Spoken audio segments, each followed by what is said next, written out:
वर्तमान और भविष्य दोनों ठीक हो जाएंगे। मन बड़ी ही विचित्र कृति है ये मन। शरीर के किस अंग में बसता है कोई नहीं जानता, किंतु संपूर्ण शरीर इस मन की इच्छा साकार करने के लिए प्रयास करता रहता है। अब यदि मन कुछ खाने का करे तो व्यक्ति उसकी वनो उपवनों की इच्छा साकार करने का माध्यम ढूंढता रहता है। अब यदि मन किसी को शत्रु समझ ले तो व्यक्ति उसे नष्ट करने का हर संभव प्रयास करता है। अब यदि मन किसी से प्रेम करे तो उसकी प्रसन्नता के लिए हर सीमा लांघने के लिए सज्ज रहता है। परंतु जीवन सुखद हो इसके लिए आवश्यक है कि मन खाली हो। इस बांसुरी की भांति भीतर कुछ भी नहीं, न राग है न द्वेष, तब भी तार छेड़ने पर स्वर निकलता है। इसी प्रकार मन को भी भावनाओं से मुक्त रखना आवश्यक है। स्मरण रखिए,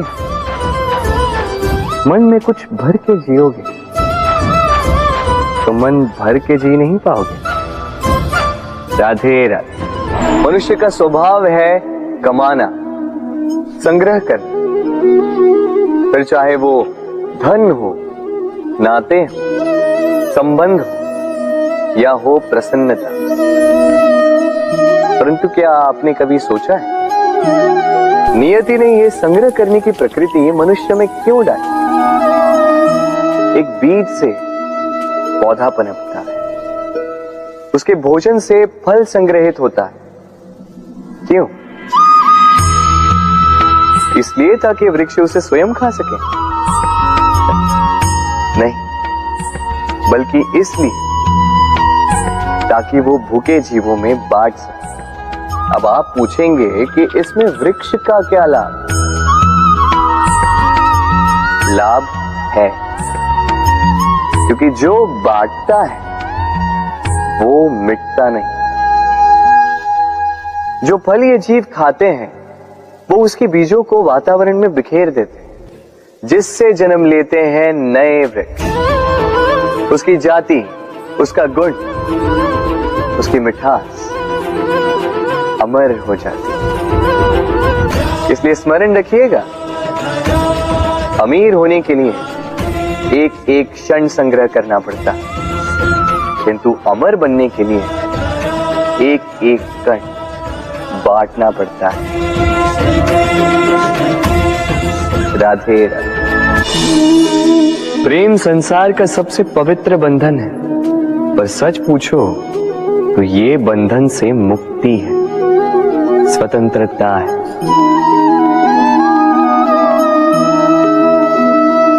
नहीं समझे? समझाता हूं। यदि कोई आपका प्रेम ठुकरा दे, यदि कोई आपका प्रेम समझ ही ना पाए तो क्या होगा?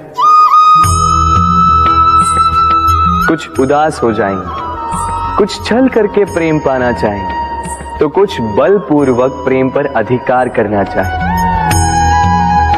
किंतु यह आवश्यक नहीं कि जिससे आप प्रेम करते हो उसे भी आपसे प्रेम, क्योंकि प्रेम कोई वस्तु नहीं है, न राज्य है न धन जिसे आप बल से अपने वश में कर सको। प्रेम वो शक्ति है जो आपके लिए हर बंधन तोड़ सकती है, किंतु स्वयं किसी बंधन में नहीं फंसती। तो जिससे भी आप प्रेम करते हो उसे स्वतंत्र छोड़ दीजिए, क्योंकि स्वतंत्रता ही वो भाव है जो जीव को सबसे अधिक प्रिय है। प्रेम सच्चा होगा तो उसे अवश्य समझ में आए। तब तक के लिए निस्वार्थ भाव से प्रेम कीजिए, स्वार्थ हट जाएगा तो प्रेम आ ही जाएगा और मन प्रसन्न होकर बोलेगा राधे राधे। प्रेम, प्रेम विधाता की सबसे सुंदर कृति है, परंतु हर कृति को संभालना पड़ता है। अब इसी मूर्ति को देख लीजिए। जब कलाकार ने इसे रचा तब ये बहुत सुंदर थी, परंतु इसके पश्चात इसे संभाला नहीं गया। इसके स्वामी ने इसके देखभाल का कर्तव्य ठीक से नहीं निभाया और अब अब ये मूर्ति असुंदर लगने लगी। इसी प्रकार केवल कह देने से प्रेम नहीं हो जाता। इसके लिए आपको अपने कर्तव्यों को पूर्ण करना होगा। तो देश की रक्षा, परिवार और संबंधियों की सुरक्षा, संतान को संस्कार, जीवन साथी का आभार, ये कर्तव्य जब तक नहीं निभाओगे प्रेम से दूर होते जाओगे। तो यदि प्रेम का अमृत पाना है तो कर्तव्य की अंजलि बनानी होगी और मन से कहना होगा, राधे राधे। जब भी प्रेम की बात आती है हम सबसे पहले मन में एक नायक और एक नायिका का चित्रण कर लेते हैं। क्यों? आपके साथ भी यही होता है ना? पर क्या प्रेम केवल नायक नायिका के आकर्षण का बंधन है?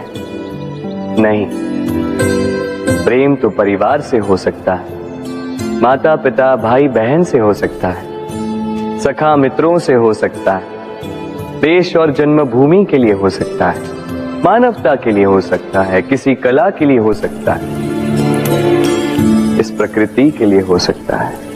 पर प्रेम कभी उस पन्ने पर लिखा ही नहीं जा सकता जिस पर पहले ही बहुत कुछ लिखा हो।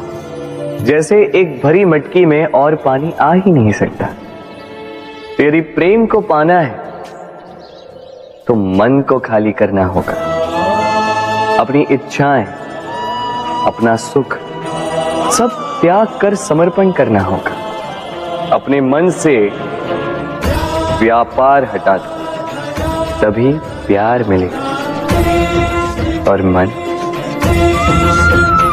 प्रसन्न होकर बोलेगा, राधे राधे। मेरे आसपास ये वृक्ष, ये पौधे, ये पुष्प देख रहे हैं आप? है ना सुंदर? क्योंकि आपने इन्हें देखा है। इसी प्रकार जब प्रेम की बात आती है लोग किसी का मुख स्मरण कर लेते हैं। ऐसी आंखें, वैसी मुस्कान, तिरछी भ्रूकुटी, घने केश, पर क्या यही प्रेम का अस्तित्व है? नहीं, ये उस शरीर का अस्तित्व है जिसे हमारी आंखों ने देखा और हमने स्वीकार कर लिया। परंतु प्रेम भिन्न है।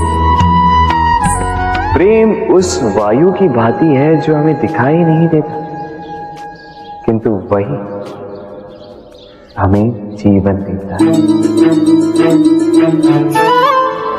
संसार किसी स्त्री को कुरूप कह सकता है क्योंकि वो उसे अपनी तन की आंखों से देखता है, परंतु संतान उसी माता को संसार में सबसे सुंदर समझती है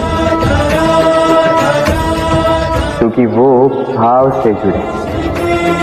तन की आंखों से देखोगे तो वैसे भी पहचान नहीं पाओगे जैसे राधा मुझे पहचान नहीं पाई। इसलिए यदि प्रेम को समझना है तो मन की आंखें खोलो और प्रेम से कहो, राधे राधे। बालपन से कहीं पहेलियां सुलझाई होंगी आप, क्यों?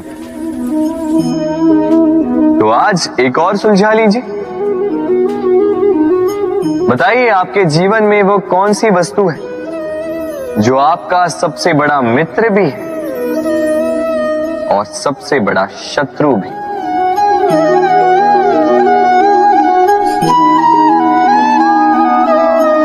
समझदार को एक संकेत ही पर्याप्त है। उचित सोचा आपने। वो वस्तु है समय। क्यों समय आपका सबसे बड़ा मित्र और समय ही आपका सबसे बड़ा शत्रु है? उत्तर है समय का सम्मान। जो व्यक्ति समय का सम्मान करता है वो अपने जीवन के सारे लक्ष्य प्राप्त करता है। संसार उसकी कला पहचानता है, उसे महत्व देता है। और जो व्यक्ति समय का महत्व नहीं पहचान पाता, नहीं समझ पाता, जाने अनजाने में उसका अपमान करता है, संसार उसी को भुला देता है। इसीलिए समय का सम्मान करें, उसे व्यर्थ ना करें, क्योंकि अच्छा समय इस संसार को बताएगा आपकी वास्तविकता क्या है, किंतु बुरा समय आपको बताएगा कि इस संसार की वास्तविकता क्या है। तो प्रेम से बोल, राधे राधे। जीवन में समय चाहे जैसा भी हो, अपनों का साथ बड़ा आवश्यक होता है। सुख हो तो बढ़ जाता है, दुख हो तो बढ़ जाता है। अपनों के साथ समय कब बीत जाता है पता भी नहीं चलता, है ना? किंतु सोचिए, यदि आपको किसी ऐसे स्थान पे छोड़ दिया जाए जहां आपका कोई संबंधी ना हो, आपका कोई अपना ना, कोई मित्र ना, तो क्या होगा? एक एक क्षण कितना लंबा लगने लगेगा। तब तक लगेगा जब तक आप किसी को अपना नहीं बनाते। अब प्रश्न ये उठता है कि आपका अपना कौन है?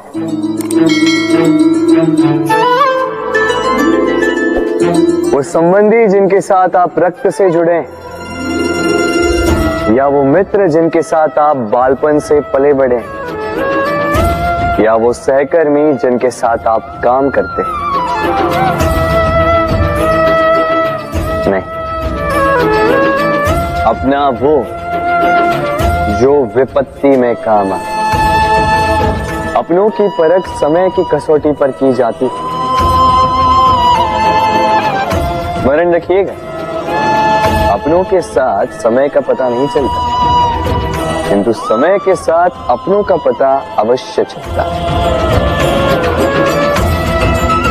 तो प्रेम से बोलो, राधे राधे।